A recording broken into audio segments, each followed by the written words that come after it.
Welcome to another episode of Organ 101. Last week we spoke about an urgent need to provide hymns during the Reformation for a new singing congregation.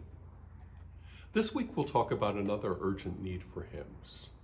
It falls on the heels of the Enlightenment in the 18th century.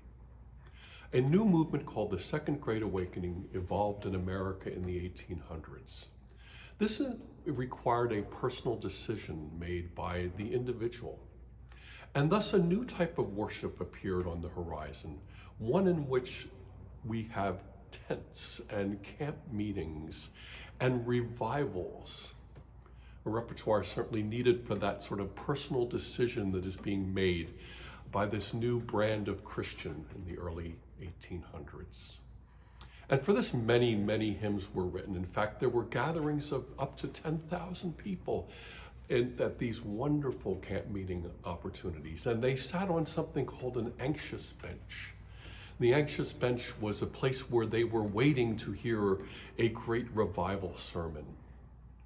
And then their decision would be made and they would come forward and they would announce their new devotion to God. Well, this morning I'm going to play for you 3 hymns that would have been featured among those revival hymns of that era. 2 that would probably have been used early on in the service, and 1 that would have been used at the end of the service after many, many Christians were converted. So here's the first, Amazing Grace.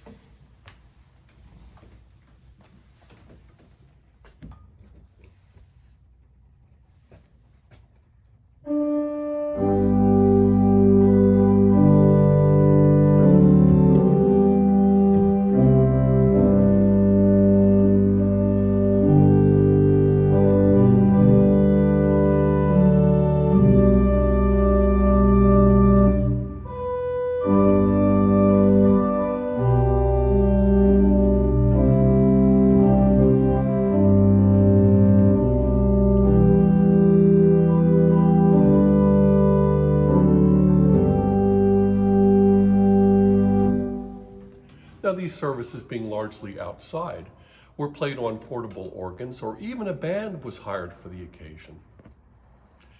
Our next hymn, Just As I Am Without One Plea.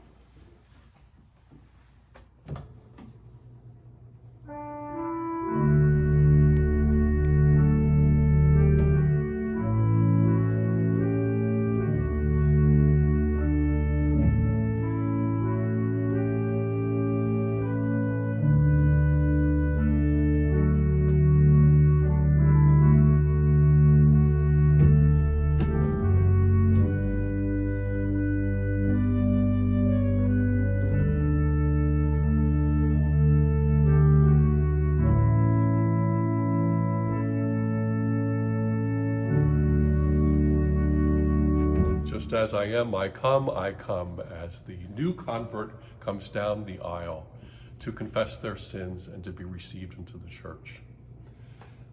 Now, on the way out, maybe 1,000 souls were saved that day,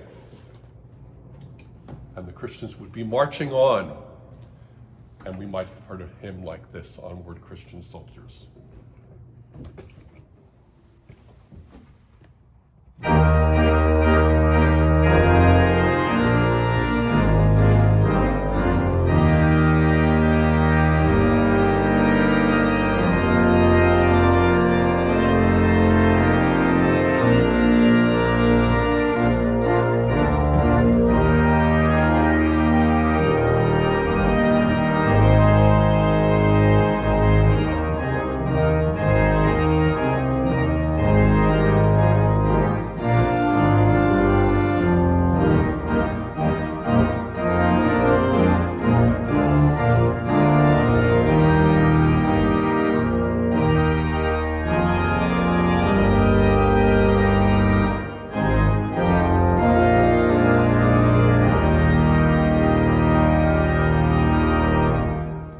Thank you and have a great day.